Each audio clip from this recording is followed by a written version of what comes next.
Hello mga padangat! Hello! Welcome back to my vlog! So gagawa tayo mga padangat ng maha. So welcome back to my long time no vlog. Kasi almost 1 week. Kasi busy. Wala akong maisip na may content. Kaya ngayon, meron tayong eco-content ngayon. Gagawa ko ng maha. Ano ba yan? Sama ng ano ko. Gagawa ko ng maha mga padangat. Kaya ito, hinahalo ko ng mga padangat ang ating cornstarch and milk. See? So, ito na mga padangat. Hinahalo ko na yung cornstarch and milk. Nalagay ko na lang sa description below yung mga ingredients nito mga padangat. Ito ay based on my experience cooking maha. Maha blanca. Yan. Nag-crave kasi ang mga padangat. Kaya yan. Kailangan natin halu-haluin yung mga padangat, yung mga ano yan, para maging soft na siya. Soft talaga. Hindi yung lahat na siya, wala nang buo-buo. Kaya kailangan mix-mix natin yung lahat para wala nang buo-buo. Yan, kasi yan ang kailangan natin para sa ating mixture. Mixture? Tama ba yun? So, yun mga padangat yun. Tingin ko naman, okay na to. Wala nang mga buo-buo. So, set aside natin yan mga padangat. And then, dito na tayo mga padangat sa ating gata. Ito na yung ating gata. Lulutuin na natin. Lagay ko na rin yung sweet, ano dyan. Ayan yun na yan, umaabante yung ating. Pero kailangan natin itong halu-haluin para masarap. Ayan. Bali, isang kanto na, creamy corn. Wala ako ng kernel, kaya for the tipid lang to mga padangat. For the tipid lang tong maha blanca natin. Eh, hindi naman to masyadong tipid kasi ang wala lang naman dito yung ang kernel corn. Pero okay na to mga padangat. So tapos na siyang kumain. Sali-sali naman to. Kailangan natin itong haluin kasi na siya. Yan. Pag kumulo na to mga padangat, ilalagay na natin yung ating mixture ng ating cornstarch. Kailangan lang natin itong pakuluin.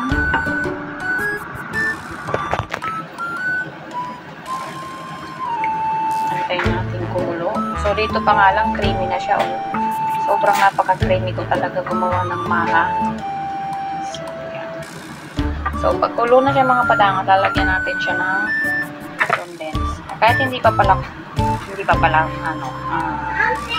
tuyo. So, bago man lang kumulo ang ating gata, ilagay na natin yung condense. Ayan. 1 can condense po ang ginamit ko dyan para masarap. Tulad nga ng sinabi ko mga padangat, kailangan isakwang ka nang gamitin yung condense. Tapos, syempre para masarap. Kasi sarap ng inyong mga jowa. Charot. So, mga padangat yan. Pagkatapos natin ilagay yung condense, halu-haluin natin siya. Para talaga mix na mix siya. Diyan pa lang nakikita nyo na so creamy. Creamy. Halo. Para sa inyong pag-ibig na masarap. Charot. So, pag kumulo na siya, kailangan lang natin siyang ilagay na yung ating mixture ng cornstarch. So mga padangat, kung kulang pa naman sa panlasa nyo yung tamis, kailangan na lang yung mag-add ng another sugar, brown sugar, white sugar, any sugar, basta matamis. Hindi pa patok sa panlasa nyo yung 1 can na condensed milk. Lalagay ko na lang sa description yung ating ginakano nito para masubukan nyo rin yung ingredients nito. 4 lang naman ang klase ng ingredients pero sobrang masasarapan ka na. So, antayin na lang natin siyang kumulo. Ayan na mga padangat, kumulo na siya. Pag ganyan na kumukulo na siya, ready na para ilagay yung ating mixture. Wait. So, ayan na siya. Kulong-kulo na siya. Ilalagay na natin ang ating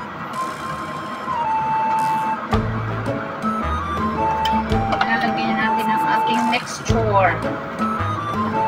Mixture na pag-ibig.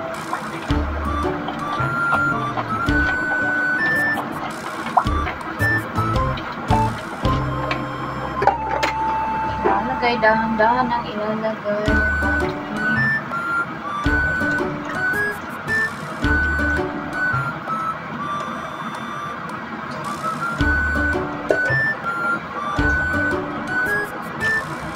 Patuloy lang sa paghalo.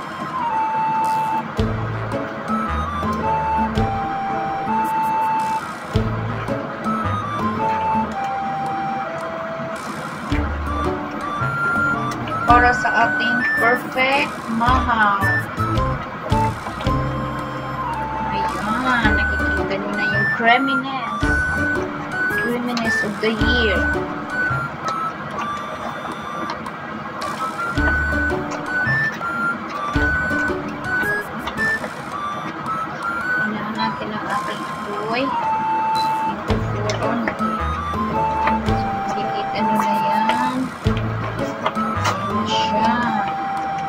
Sobrang yummy na. Creamy ang ating maha. The creaminess is the best. The best policy. See? Creaminess of the maha.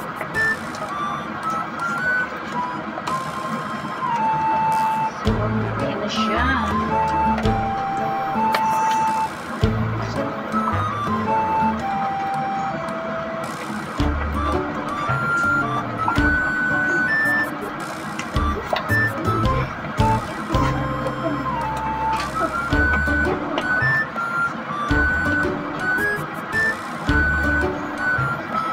Ito na siya, pwede na siya. Pag ganyan na yung texture, pwede na siya. Ready na.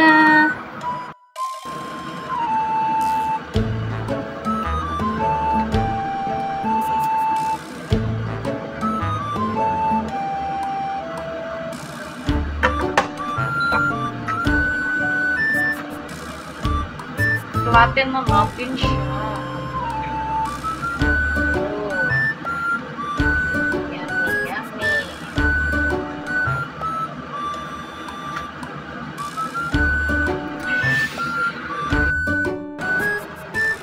So, ayan na ang ating homemade maha. Homemade maha. Siyempre, sa bahay ginawa, hindi homemade. Yeah.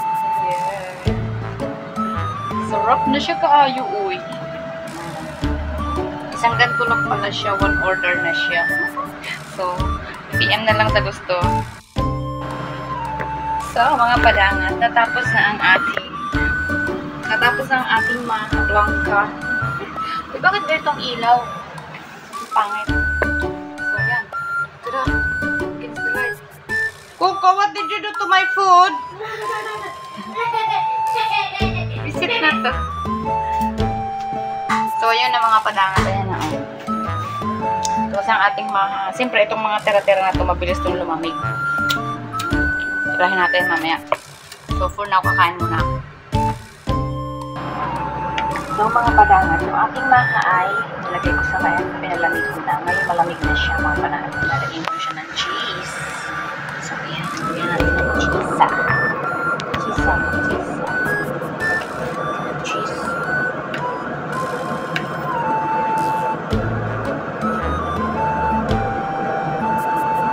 Lagyan natin ng cheese para masarap.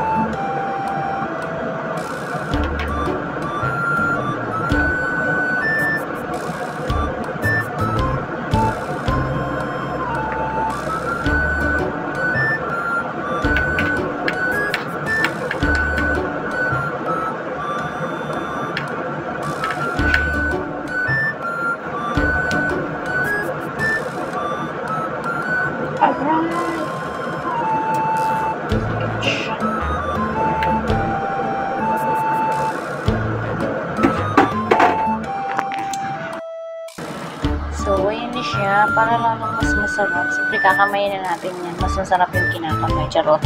Malinis naman yung kamay ko, siyempre. Katatapos ko lang maghugas. Nagluto kasi ako ng adobo. sitaw. Kasi may dala si nanay galing China na sitaw. Ayan. So, adobo tayo. Nagluto na ako ng maaga kasi maghahatid ako mamaya ng aking alaga papunta sa Earthside kasi meron siyang taekwondo class. Kaya nagluto na ako ng maaga.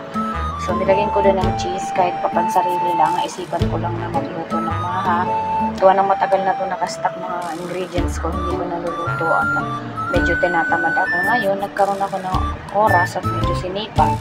Ayan, gumawa tayo ng so, yung cheese na yan, yung tira ko yun sa ginawa ko. Gumawa ako ng buko salad last week. Kaya yan yung tirang cheese. Kaya ilagay na natin dyan. So, kaya naka-ready na, naka-prepare na ang ating mga hindi na pala yan, gulay para mamaya. And then ito, adobong sitaw. Yun yung adobong sitaw ko. Oo, diba? Sarap yan, mga padangan. So, niluto ko na kasi mamaya alis nga kami. Sa tulad na ng sinabi ko, ihahatid ko yung alaga ko sa Earthside at ako ang aantayin ko siya dun hanggang sa mapatapos siya. Kaya niluto ko na ng maaga yung dinner. So, yan.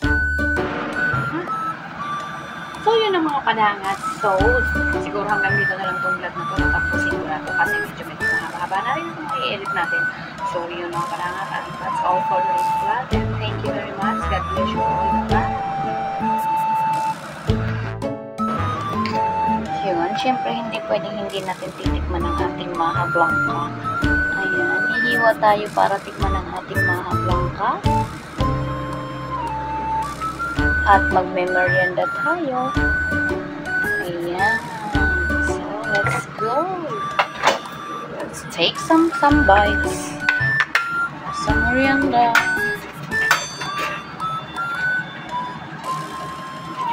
Siyempre, hindi pwedeng hindi natin titikman ang ating niluto. Ay! Makuha. Gabi.